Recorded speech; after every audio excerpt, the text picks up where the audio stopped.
Are you looking for inspiration on a daily basis? Well, check out Deal to Heal Tees. With our inspirational tees, you're sure to find something that will inspire you. Just go to dealtohealtees.myshopify.com. That's Deal to Heal Tees. Get some inspiration in your situation. Wear inspirational tea and be inspired all day. That's Deal to Heal Tees at dealtohealtees.myshopify.com.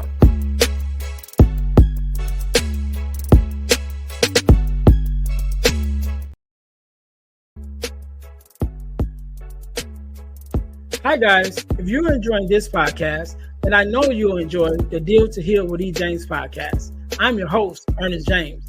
And on my podcast, my guests and I discuss topics and ways to help us to heal in every area of our lives. I believe that everyone can and should live a life that is whole, healed, and healthy. And therefore, I'm on a mission to help people to deal, heal, and fulfill, to deal with their problems, heal from the pain, and to fulfill their purpose. So check out our podcast. We're on Google Podcasts, Spotify, or even on Audible.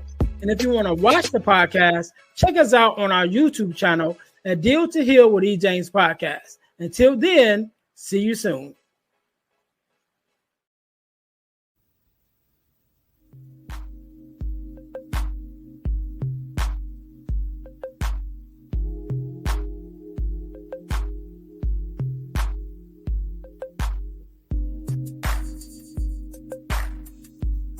Welcome to the Girl Dad Discussions podcast with E. James.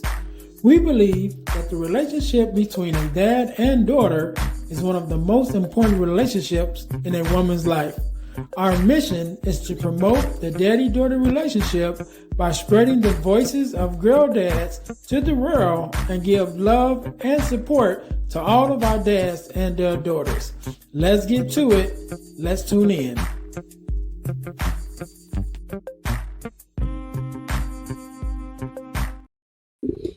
All right. Welcome to the Girl Dad Discussions podcast. I'm your host, Earnest James, and I believe that the relationship between a dad and his daughter is one of the most important relationships in a woman's life. And therefore, our mission is to promote the daddy-daughter relationship by spreading the voices of girl dads to the world in order to combat the narrative of the absent father and the fatherless daughter. Thank you guys once again for tuning in to the Girl Dad Discussions podcast.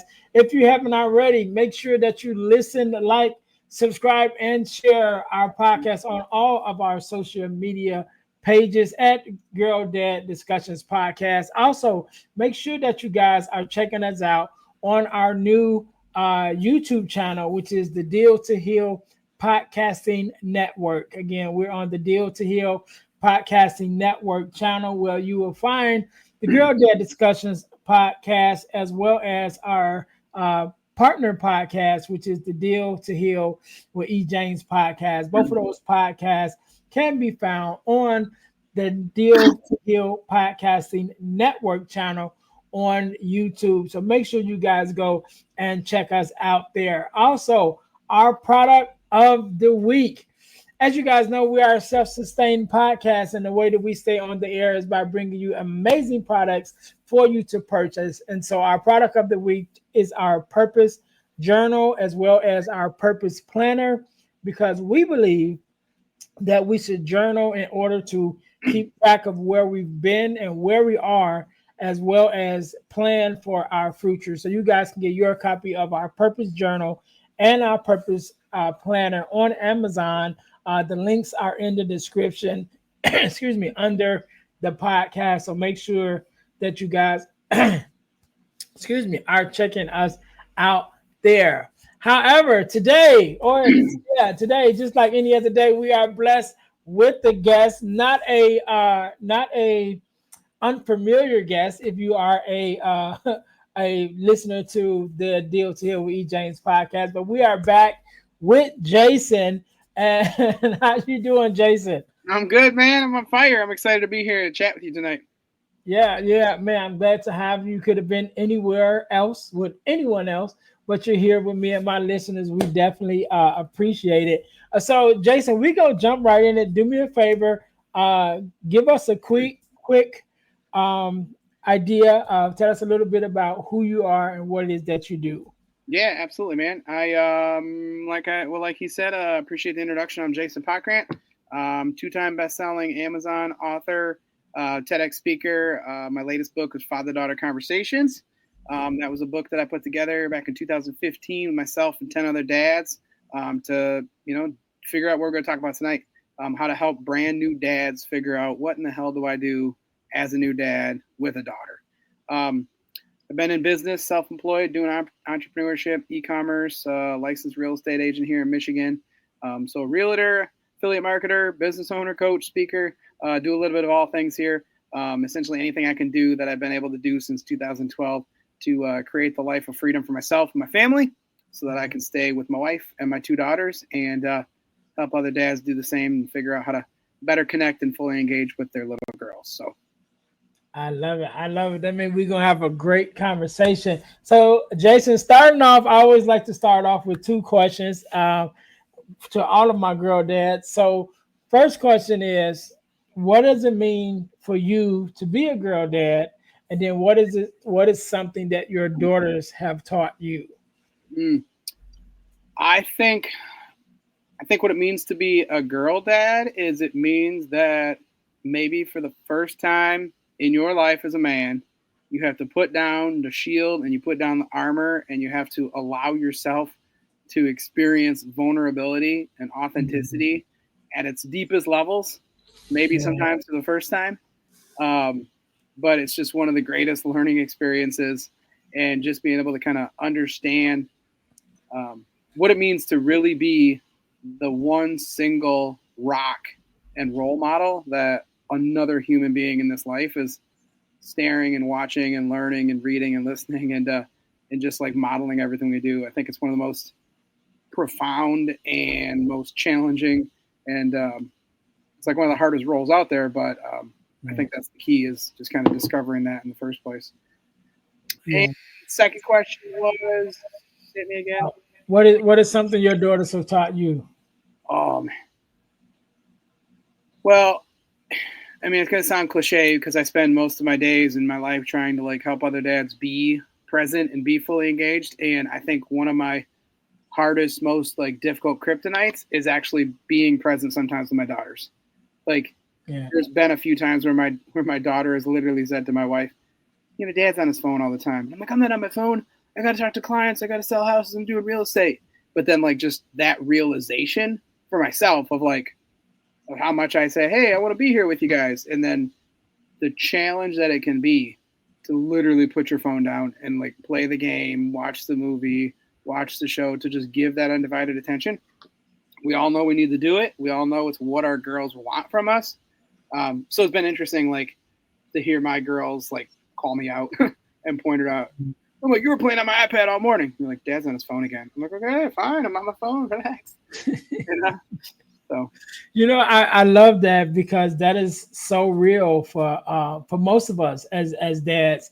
And one of my mentors in the speaking space, Jeremy Anderson, who's a professional speaker, he has a um, he has a speech that he does that he presents on called occupational integrity, right?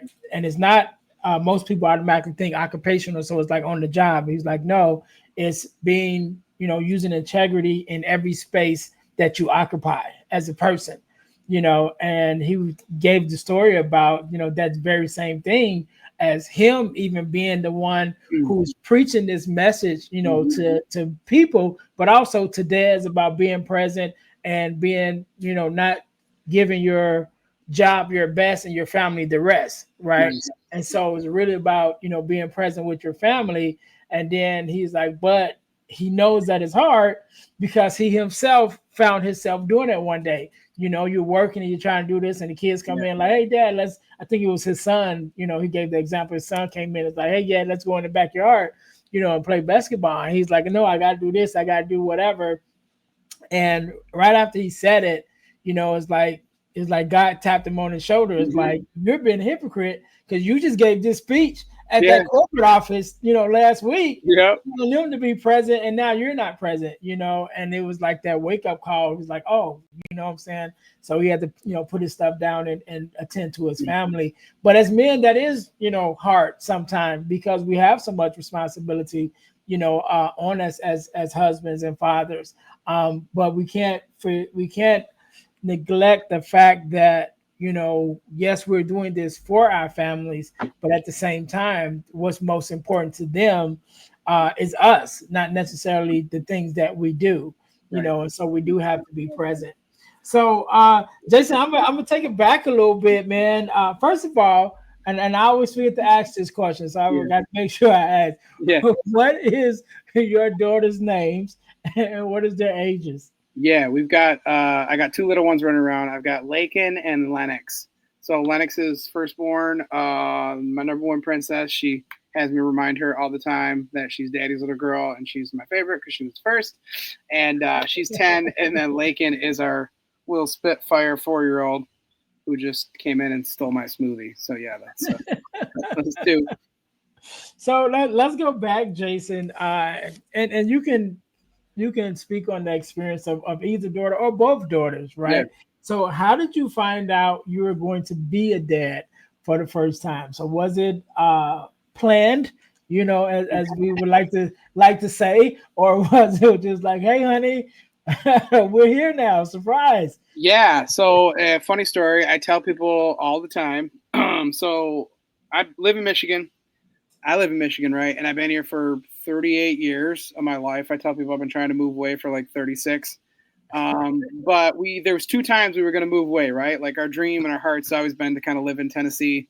I was just at therapy this morning, actually talking to my therapist about it. She's like, this isn't working for you, right? Like this. I was like, I know, um, but no, it's funny. So the very first time we found out, right? I was actually speaking. I was in Toastmasters at the time. I was going through their distinguished Toastmaster program. I remember I was competing in the competitions, and I had some training at the time. This was right before my TEDx talk, actually.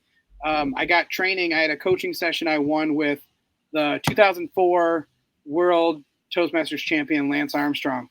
And so I got a coaching call with him, right? And he actually coached me through my whole TEDx talk that I gave and helped me work through those things. But I remember I was at Toastmasters. My wife drove me out there, dropped me off.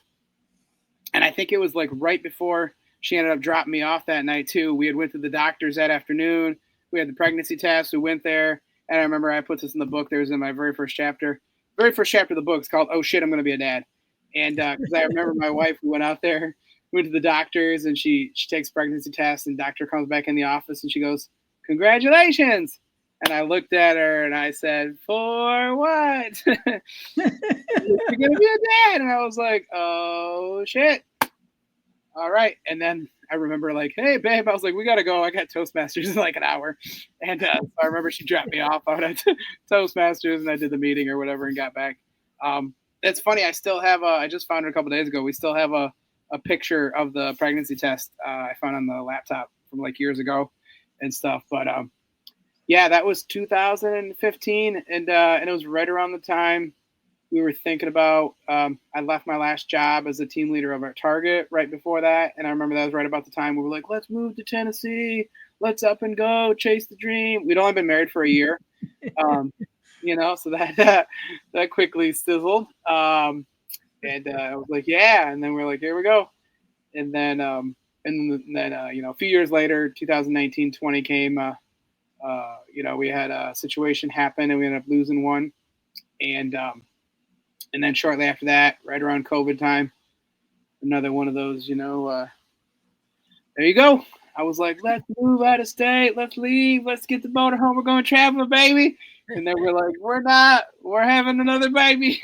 And, yeah, best things ever could happen. But that's the two of them. I thought we were down the path. I thought we were clear. We had like the 8-year-old. We had a couple good solid years. I just told the wife the other day, I said, man, 4 to 6. I remember Lennox, her and I went real strong. So we did all the videos, Facebook Lives, daddy daughter dances, videos. Now she don't really seem to be too worried about me being here now that she's 10. But yeah, I thought we were in the clear, and then now we're starting back over. So Okay.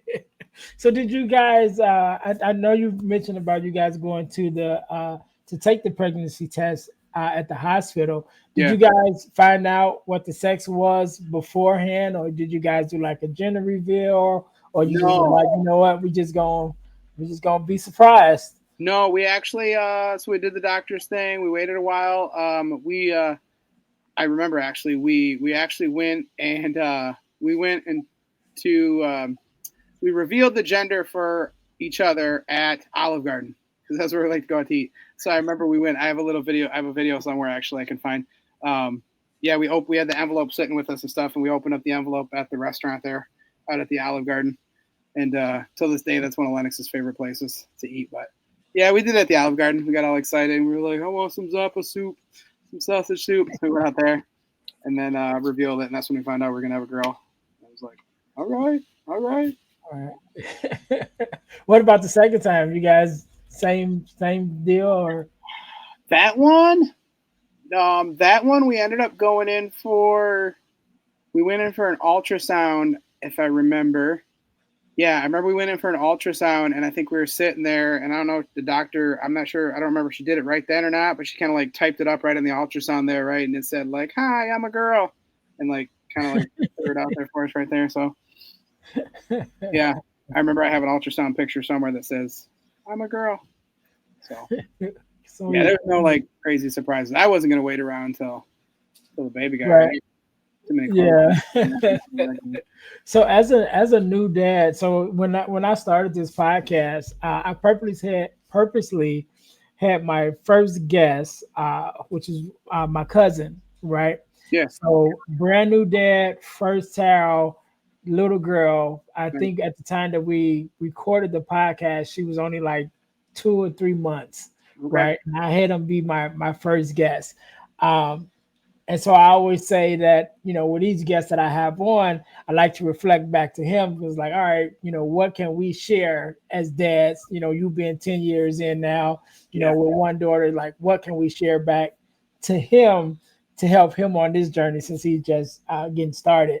But for you, take it back to your experience as a brand new dad, Yeah. first child, you come home and it's like, oh man, okay, now now what, so how was that experience as being a brand new dad with a brand new baby girl? It was dude, it was so crazy. I remember I remember some of my absolute favorite times in my life though were the nights when I got to stay up with her, Mhm. like cuz I remember vividly like back at the time we would have Netflix and so it'd be, 1, 2, 3, 4 in the morning, right? Like those 4 or 5 hour stretches where the wife's asleep and I'd just be sitting on the couch. And I remember that's when I remember I found Blacklist. So I remember like I would sit there with the baby on my chest, half asleep, trying to feed her a bottle, trying to get her to stop crying, just burn through season, like all 6 or 7 or 8 seasons of Blacklist. I was like, this show's amazing. And it's things like that, honestly, that I think we take for granted. You know what I mean? Like just that quiet time that we had. Like just think about that time of just bonding with her and being able to be like, man, this is mine. Like I helped create this little baby, this tiny little human. And as you look back at the pictures and the videos, right? Like I don't think as we get older and our daughters get older, I don't think we really, really, really can appreciate how amazing those tiny little baby years are. Like Yeah. when it's just this fresh, beautiful, like clueless little human that doesn't have to worry about the bills or the groceries or the paychecks or the job or nothing. And to think about like that's like we did that and we get to shape that human and take that and like mold her and help teach her and just play with her and laugh with her. Like I think one of the biggest takeaways, right, is what I'd say is that too many dads want to get past that. Like they want to just get past the baby stage, like the crying and the screaming and the yelling. And like I personally like there's days where I look at my daughters and I'm like, man, like I look at, your friends of mine, young kids, 25, 26 years old, and he's got his tiny little baby. And he's like, oh my God, your baby's so cute. Like, I just want to have a cute little baby to hold him and squeeze him. I'm like, my kids are like, yeah, Dad, it's some play. It's so much TV. I'm like, that's kind of missed you when you liked me better, Yeah. you know? Um, I think it's like, I think that's one thing they take for granted. Like everyone's like, that sucks and it's so hard and you're up all night and you're crying and screaming and you got to work and blah, blah, blah. And I'm like, just embrace all of that. Yeah. Like, that was my motto. I was like, dude, I'm watching another 3 episodes of Blacklist. We're going to hang out with that baby. It's going to be awesome. Like, Yeah. I'd love to have that back. Yeah, and I agree with you 100%. I think that was some of my favorite years, Yeah. with her, and not just with her. So for whatever reason, I have a thing with babies, with girl babies, right? And so when she was born, I had my daughter all the time. When my oldest son had, not my second oldest son, had our first granddaughter, right? Mm. They stayed with her. She stayed with us for, man, I don't know, almost a whole year, since she was born. She stayed with our family and nobody could get her to go to sleep. She would be crying all the Yeah. time. And I was just like, bring her to me, Bring bring her to me. And I would take her and I'll hold her and go sit in my room in my little rocking chair and she'll be knocked straight out. So I always had that, that thing with like baby girls, man. And yeah, like you said, love those years and definitely remember those years. My daughter's 22 now. You know what I'm saying? And so when you look at it now, it's like, man, as she's all grown up, it's like you'll never get that time back, and it goes a lot faster than we think. When you're in the midst of it, it seems like, it's taking a while. It's like, oh, she's this little, I got to do everything for her. But then there's going to come a day when she's like, I'm out of here. My daughter just went back to Texas. She was staying with me for a while, but now she's just like, all right, Dad, I want to move back to Texas. And so she's out. You know what I mean? So it's like, once they get that certain age, it's like, all right, I'm good, Dad. I'll see you when I, see you when I see you. So we definitely have to embrace those times and those moments. So I know I asked you what is something that your daughter's taught you, but I want to ask a similar question, right? What is something that you've learned from them that has kind of changed you for the better?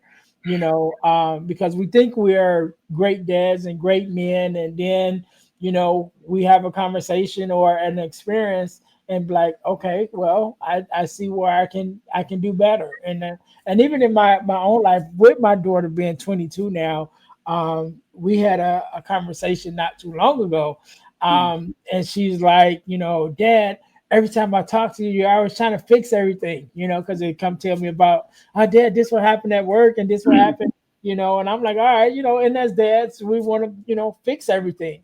And she's like, I don't want you to fix everything. I just want you to like listen. I'm like, okay, I'm learning. You know what I mean? Sure. Yeah. So in your experience, I know your daughters are half as old as mine. But in your experience, what has been something that you've learned, from them that has molded you and just to be a better father and a better man?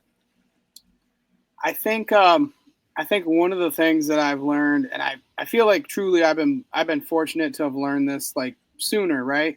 And growing up in my parents, right, my childhood, we didn't really have much, I'd say middle class, lower middle class, if you will, right? Like we didn't have it all. We didn't have all the toys and the things and the trips and the everything, right? And so one of the things that I find myself doing a lot in my life, right, is like I try to amplify all of it, like it's not just, it's got to be, we're not just going camping, right? We got to be like, oh, we got to give them this and we got to give them that. And it's like, there's always this feeling of like, I didn't get enough, so I need to give them what they didn't get. I got to give them what I didn't get. I got to give them more. I got to give them more. I got to give them more. And then there's kind of this realization, right, of like, your kids don't need quality time. They just need time. Like, and you can hear the fancier doctors, the Dr. Peterson or the Dr. Amen or whatever talk about it, like 20 minutes of uninterrupted play where you don't ask questions, you don't do this, but for like young dads, the brand new dads to realize like it's literally, it doesn't have to be Disney on Ice, right? Like it's the Tuesday night movie that your daughter just wants to just wants to go with you to. Yeah. It's not Disneyland. It's not, it's not the outdoor adventures campground with all the stuff, right? It's this right here, like this, I wore this on purpose. I picked up this jersey. We went to the Jellystone campground. Never been to any of those, right? You know, like cost a few hundred. You know, pay a little bit of a little premium to go, but it's just that. It's like it's just I'm just there. It's just Dad took 2 days off of work to just go camping, you know. And I remember that as early as when Lennox was two, probably three. She was like three, maybe three and a half. And I still have a picture of it. The very first time I took her out on a daddy-daughter date night, right? I called them daddy-daughter date nights. We would go to Baskin Robbins. So like, you know, every week, once a week or every couple weeks, just her and I, we go to Baskin Robbins, we get a little ice cream, and she would say, you know, daddy-daughter date night ice cream. And it was that, right? Like it wasn't, and it didn't have to be like the best ice cream place and the biggest ice cream cone and the big, like, but we put all this pressure on ourselves. Like it's always this idea of like, well, you know, my parents never took me to the nice restaurant or the nice, you know, I didn't get XYZ. So that kind of stuck with me years ago. And I think it might have been someone that was on a podcast of mine or somebody I interviewed that said that. But I heard that they said, it's not about quality time. It's just time. Like your daughters simply just want you to be there. They just want you to go to the park. You don't have to have all the baseball and all the everything lined up and all the toys. Like your daughter just literally wants you to go to the frickin' park and sit with her. They want you to just play on the playground. They want you to. So that's kind of been a huge one for me is like letting down my own expectations of thinking I need to like over deliver on the experience or whatever. Yes, babe. Yeah. Yep. I know you stole my smoothie. I'm on a podcast.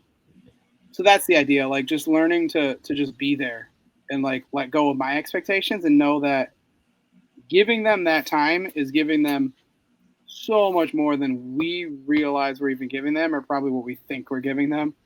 But to them, it's like the world. You know what I mean? It's like Dad's just here. He's not on his phone. He's not on the computer. He's not taking calls. He's not thinking about work. He just went, you know, and that's been huge for me. Yeah. And I had a guest, I can't remember if he was on my podcast or I was on his podcast. But he has a dad's podcast too.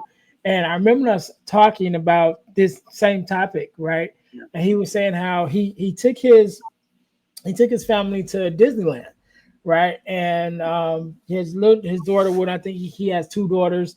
And it was him and his wife and some of their other family members. And they go to Disney World and he forgets something in the car. And so he was like, all right, I'm gonna go back to the car and get, you know, whatever it was. And so one of his daughters, his younger daughter, is like, I'm gonna go with you. So he's like, all right, come with me. And so they go, you know, to take this walk back to the car. And on the way coming back, there's the little, you know, they have the little shops or whatever, and they got the Mickey ears. Right. And so she's like, Dad, I wanna get the ears. And he was like, these ears cost like $30, you know what I mean? For these ears or whatever. So he's like, all right. So he was gonna buy her one, and she was like, no, I want you to buy one too. So he's like, all right, fine. So he bought a pair for him and he bought a pair for her. And then they took a couple pictures or whatever. And he was like, she loved that so much. Years later, she still has the Mickey ears. That's cool. It's like the whole trip probably costed I don't know how much money and you know how many days they stayed there and you know all of that stuff from a dad's thought process. Right. But for her, the only thing that mattered was that brief couple minutes with the Mickey ears. You know what I mean? Yeah. And it's like, you know, like you said, like it don't even have to be all the grandeur that we, you know, want to put into it. It's just like, no, we just need the moment. You know what I mean? They just like they just need the moment. One of the greatest things I do with my girls, like today, still we do all the times. We'll go to Chuck E. Cheese, and Chuck E. Cheese is like, it's like the games aren't that fun, you know. Right. It's like an hour of gameplay. That's it. But every single time we go there, right? My favorite part of all of it are the two little cameras. So there's, you know, the one you sit in a chair and you get the pictures, and then on the back side you can stand up and get them. So like I've got so many pictures of me and my girls at Chuck E. Cheese, and it was just last week actually. Lennox was cleaning up her room, and she's like, "Yeah, come here," and she pulled out a top drawer from her desk, and she took like 4 or 5 of our Chuck E. Cheese pictures, and she lined them up in the bottom of her top drawer, And she pulled it out. I was like, oh my God. I was like, look at you, girl. I was like, oh my God, that's sweet.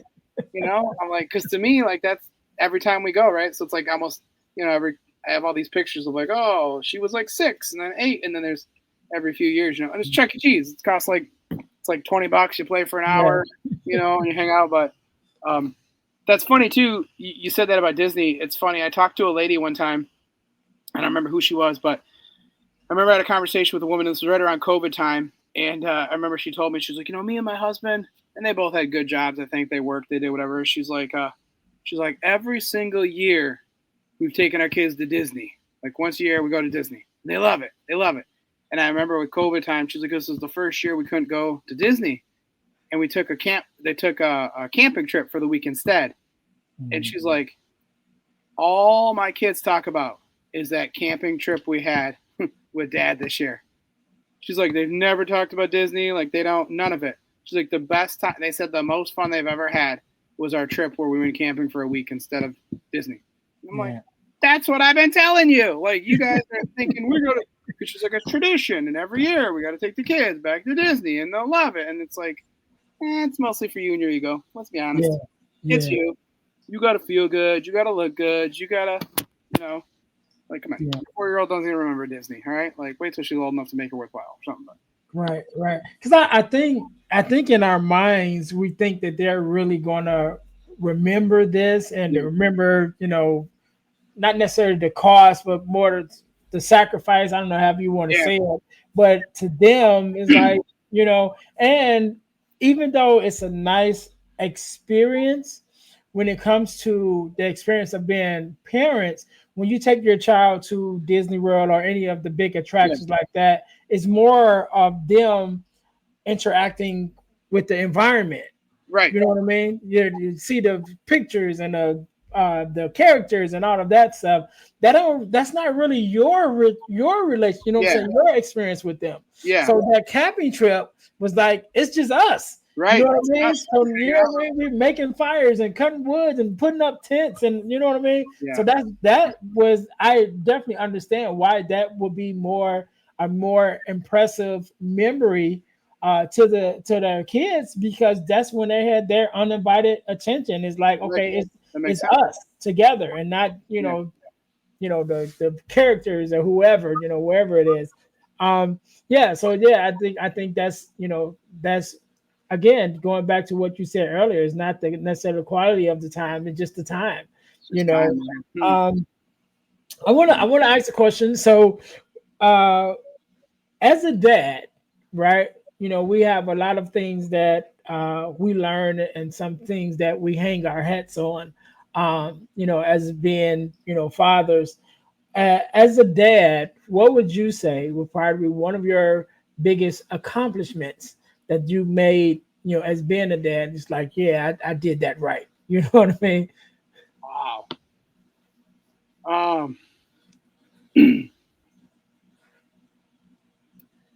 You know what? I think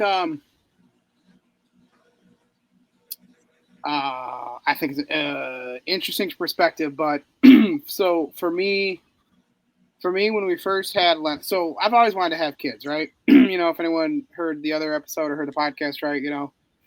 Synopsis, I lost my dad when I was super young, 17 years old, spent most of my life fatherless after that. So I've always kind of wanted to like fill that void for myself and be a good dad. And one of the things that I've always kind of prided myself on is, my wife and I being married is like, one of us can stay home. Like I always wanted to have one parent home with the kids, to kind of make up for not having my parents, not having dad around when I was growing up. So one of the things I used to tell people all the time is I was like, kind of my slight ego, but a little bit of my high horse. I'd be like, oh, I retired my wife at 30.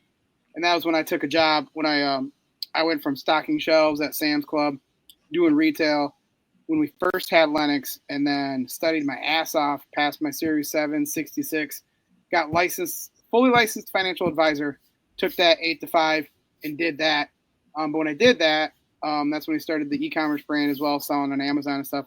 But one of the proudest moments for me was being able to do that and provide for my family enough so that my wife was able to stay home with Lennox for the first 3 or 4 years of her life. Like that was just huge for me and monumental to be able to give my daughter that time with her mom for those first like 3 or 4 years, and even today when I look back at it, with our second daughter and things kind of shifting and us doing a lot more business stuff and everything together, like just having that, like, I think it's very evident in Lennox, like just her relationships and her maturity and just the way she's grown up and developed. You can just, I know there's the importance of that, right? So like it's the can of worms, right? Of like, and I just heard Dr. Peterson say that yesterday on a Facebook reel that I thought really struck me. Is he said like, how terrible is it in this world that we've gotten to the point where, it has to be like a luxury for a mother to be able to stay home with her children for the first 3 years of a child's life. So for me, that's kind of just one of my proudest moments for giving that gift to Lennox and to my wife, to be able to just have been able to provide for us and our family with the business and everything we had at the time, that much. I definitely crushed that suit and tie lie. I hated that world after a while, but looking back at it, that was one of the greatest things I think I could have done for Lennox, at least, was to be able to give her that chance to just really have a brand new mom and a brand new daughter to just like, because we're not the nurturers, you know what I mean? Like Right. they need mom, and they need that, like, just that softness and that sweetness and that touch, for those first couple of years, I think, before they get into school. And that was kind of one of my greatest accomplishments, I think. I love it. I love it. I love it. So on the flip side of that, right? Yeah. before we got on, you had asked me about the daddy daughter dance, and we've talked about it, on this podcast a lot because it's been something that I wanted to do, was to do the daddy daughter Yeah. dance. Um, so we actually just did it. Our first daddy daughter dance, maybe 2 weeks before we were recording this podcast. But the reason why that was so monumental for me was because when my daughter was 7 or 8, uh, probably 7 or 8 years old, something like that, probably younger than that, she had her first daddy daughter dance, right? Mm-hmm. And I had to work, and I was just like, well, I'll catch the next one, and like I said, she's 22 years old. There's never was the next one. And so Oh, that was always something that bothered me, you know yeah. what I mean? And so one of the things that I wanted to do was to have the daddy daughter dance, and so we just recently did our daddy daughter dance, our first annual daddy daughter dance, Yeah. because we're going to do it every year. And so we just did that, but that came from me not taking that moment, as we talked about earlier, not taking the time to have that moment. And so that's something that, I always remembered and was like, all right, I could have did that better. So is there any examples or any experiences that you had that you was like, all right, we talked about, the greatest greatest memory as a dad, but is there another memory is like, yeah, I didn't quite get it right that time?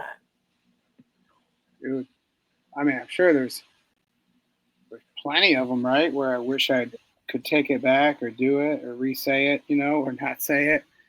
Um, but I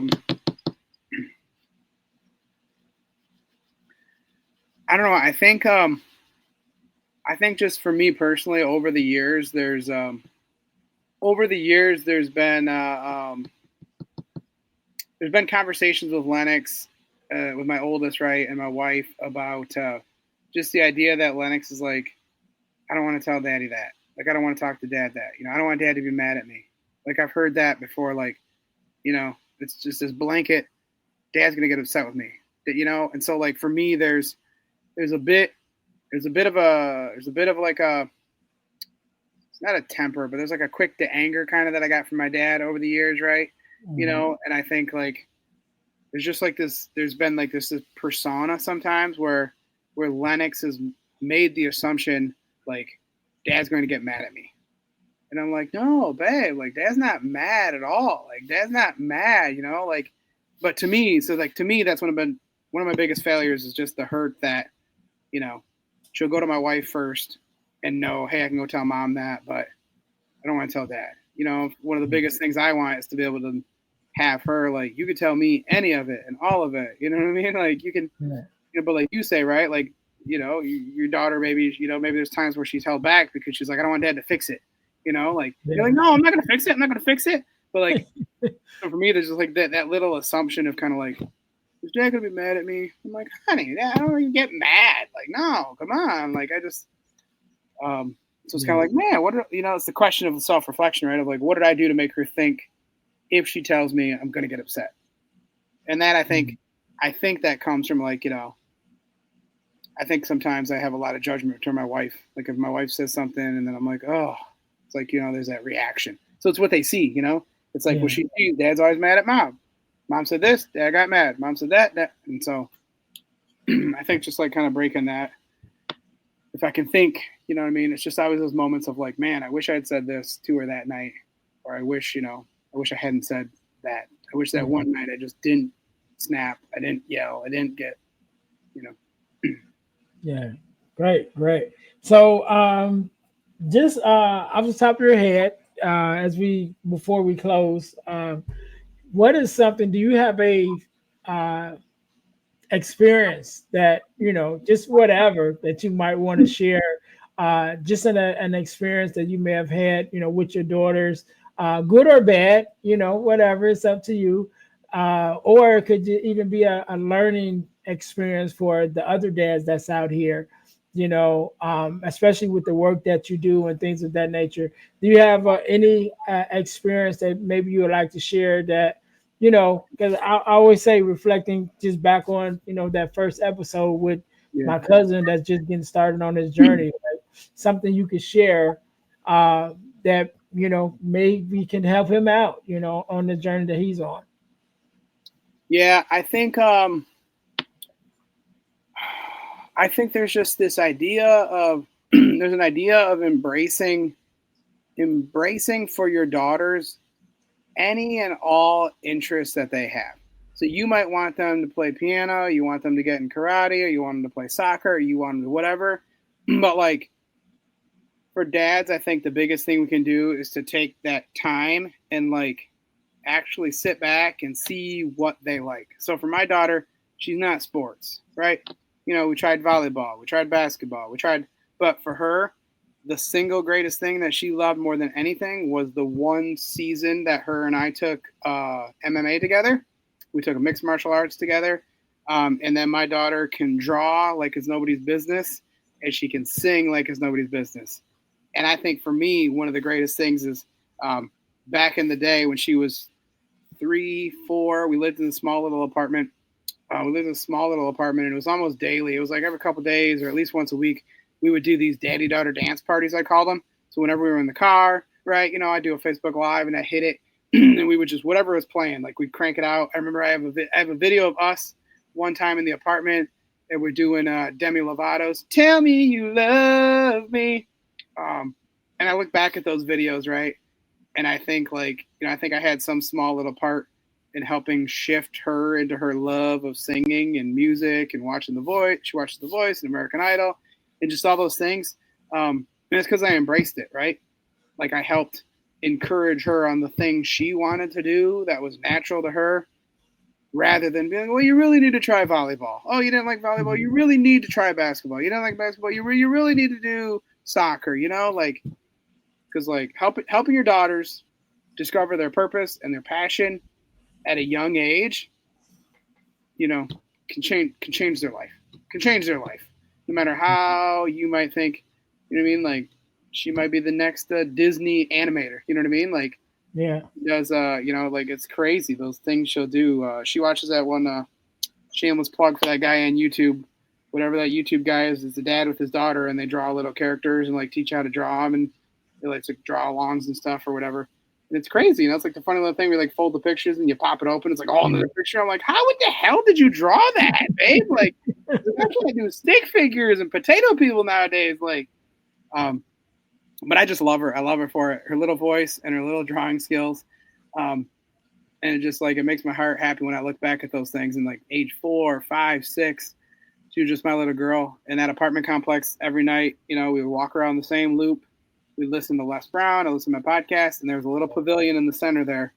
And I have so many videos of us, just like daddy daughter pavilion time, I called it.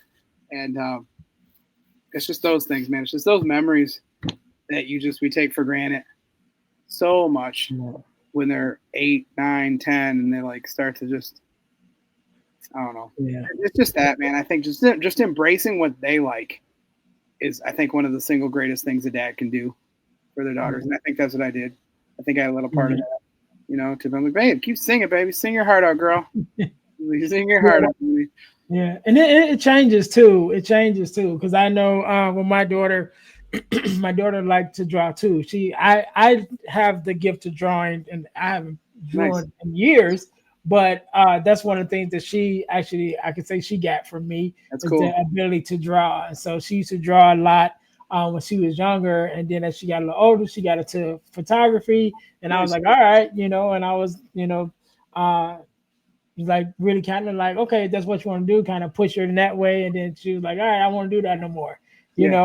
So it's like, okay, what do you want Yeah. to do? You know what I mean? So it's like, you're allowing them that space, especially as they get older, to figure out, what it is that they want and, what they want to do for a job or a career and things of that nature, and just kind of support them, in that way.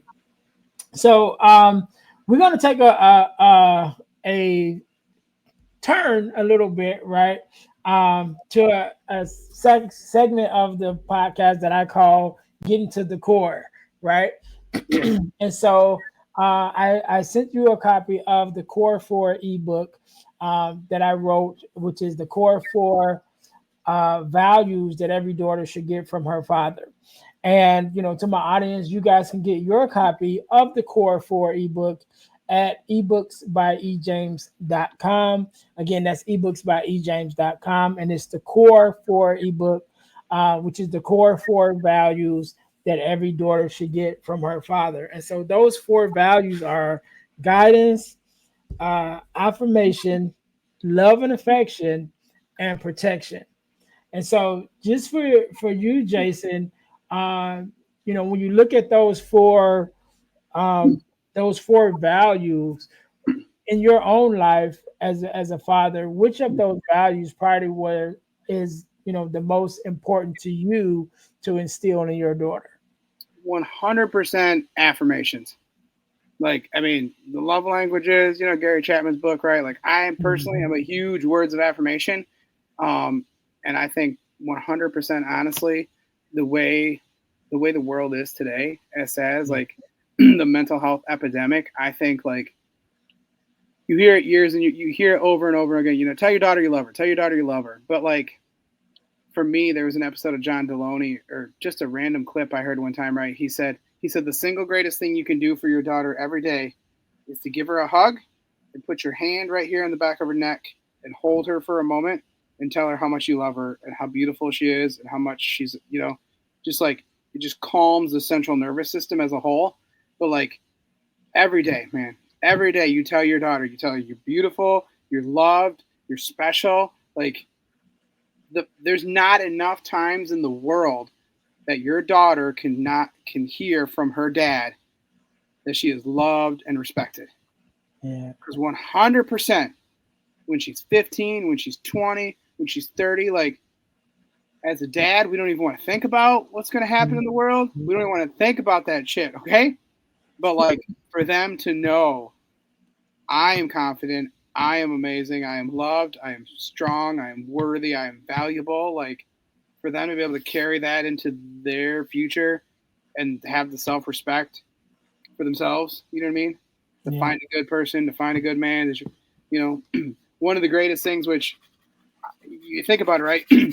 So it just, at the end of my book, right, one of the chapters that the dad wrote that I loved, and it struck me in your book, right, when he talked about affirmations, and it talked about, when your woman grows up and the person she sees is, he wrote a quick chapter called Daddy, Will You Marry Me?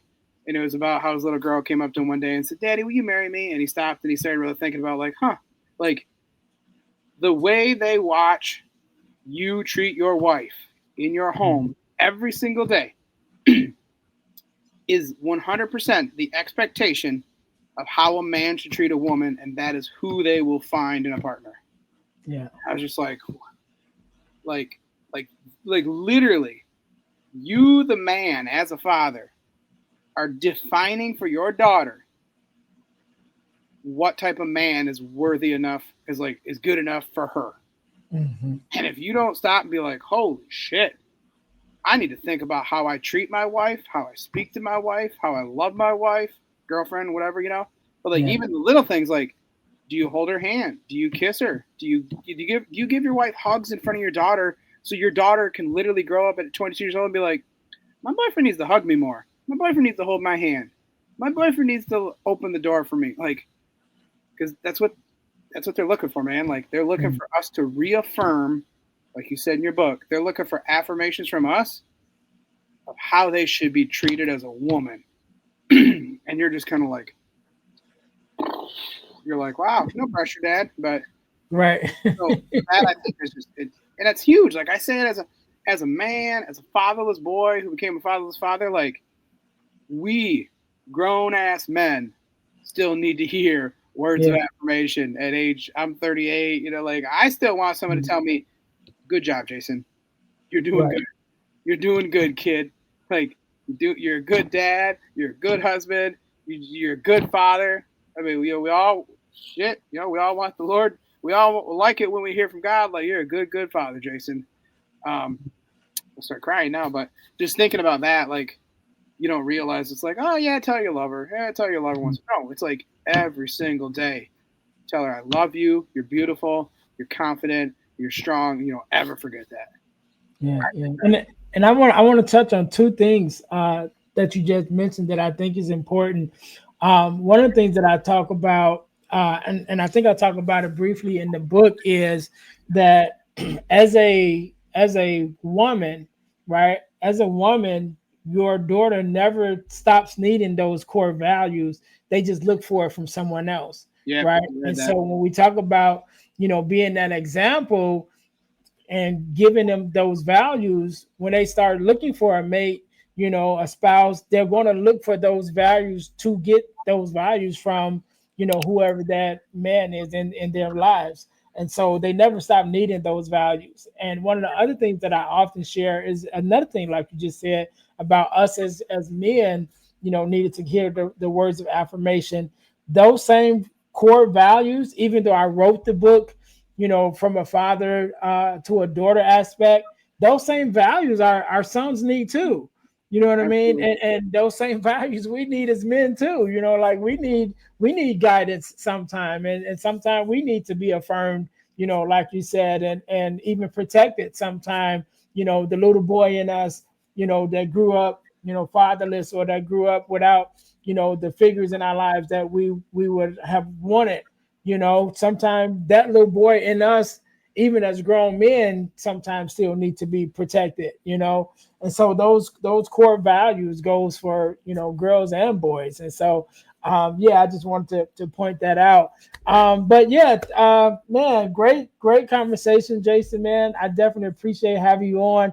To my listeners, make sure you guys go and check out my episode with me and Jason on the Deal to Heal with E. James podcast, because that was an awesome that was an awesome podcast as well, where we both got to sit down and chop it up on some things with him, talking about got more into his journey as a fatherless father, should we say. Yeah. And I think that was an amazing episode. So make sure you guys go and check that out. Jason, before we get out of here, man, I want you to have the last word. So you definitely dropped some great nuggets on us uh, as dads, and things that we need to look out for. But I'll let you have the last word. You can leave us with a word of thought, and Yeah. then tell us how we can work with you. Definitely where we can get the book, because I want to make sure that I have the Yeah. book in the description and things of that nature. Yeah. Absolutely, man. Well, I think we didn't touch on it much tonight, but I think that no matter who you are as a dad out there, I just want you to know that one of the single most important pieces that you can ever do for your daughter and for yourself is that one conversation that you may need to have with her. And that's maybe she's 10, 12, 15, either 4, 5, 6 years old, 15, 20, 30, 40. The amount of women and young girls I've talked to over the years, that have fatherhood wounds, and they suffer from the pain or the hurt or the something, and it can be as big or as small as that one conversation, that one trip, that one birthday, that one anything. But I like to tell everybody that you are one conversation away from the rest of your life, and you deserve it. So I would encourage you as a dad, Mr. Drop your, I don't talk about my feelings. I don't know what to say. I don't want to talk about this. I can't talk to my daughter. Like, I would say take your daughter out this weekend, daddy-daughter date night, make it a Saturday morning breakfast, pancakes, coffee, and just go have a conversation with her. Sit down with her, just the two of you, and even just tell her, if you're listening to this podcast, or just tell her, like, hey, even if it's as simple as like, hey, I don't really know what to do all the time. I'm not really sure what to say, but I just want to remind you that I love you and I see you and you're beautiful and you're strong and you're confident and I'm proud of you. Because I think that's super important. And that's the last note I'll leave you with is the book. The first one is The Confident Father's Guidebook, 5 Steps to Personal Transformation. And the second one was Father-Daughter Conversations. And that was a collection of stories from myself and 10 other dads. And I asked them the question, I said, hey, what would you tell a brand new dad of a daughter? Like, what the hell do I do? But they each put a really good chapter into that story, into that book. And then I came up with conversation starters at the end of each chapter with the hope that you would do just what I said, what I'm saying, that you would read the book, grab a question, and go out and just have a conversation with your daughter. And just understand, dads, that like, man, they are craving. Your daughters are yearning for nothing more than your attention and your time and your love. And I don't care what you think you have that is more important than them. Your work, your career, your paycheck, your job. I don't care how big or how small it is or how important you think it might be. Well, God first, your wife second, your daughter third. That's my perspective. But your daughters are yearning for you, man. And 2025, it's a mental crisis. It's a mental health crisis. We're just gonna call it what it is. Yeah. And your daughters could be, they might need you more. They need your voice more than Dad. And my hope is that you would just go out and take 5 minutes and just give them some time. It doesn't need to be quality time. Just give them some time and just remind them that you love them and you're there for them. So if you want a copy of the book to help with that, I also have a PDF. If anybody wants it, they can find me on Facebook or message me. I have a private Telegram coaching program that I offer monthly. But I have a PDF of conversation starters, which is the questions from all the chapter, or the questions from the book. You can get that. If you want it, reach out. Otherwise, pick up a copy of the book. I don't have the funnel up right now, but it's on Amazon. So you pick it up. I think it's like $6 right now. So grab yourself a copy of Father-Daughter Conversations and just get out there and go grab breakfast with your daughter, man. And appreciate what you have while you have it with them. Yeah. All right, man. Thank you so very much, Jason. We can't end it no better than that. To all of my listeners, all my dads and my girl dads, we definitely love you and appreciate you. Definitely wanted to, again, our mission for this podcast is to amplify the voices of girl dads to the world in order to combat the narrative of the absent father and the fatherless daughter. So you guys go out there and build those relationships, take out that time and love on your daughters. Until next time, you guys be blessed.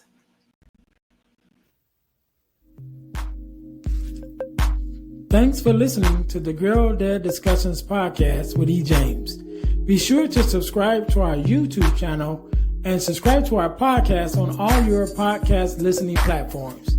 Also, don't keep it to yourself, but share it with someone else. That the Girl Dad Discussions podcast is on the air. Until next time, be blessed.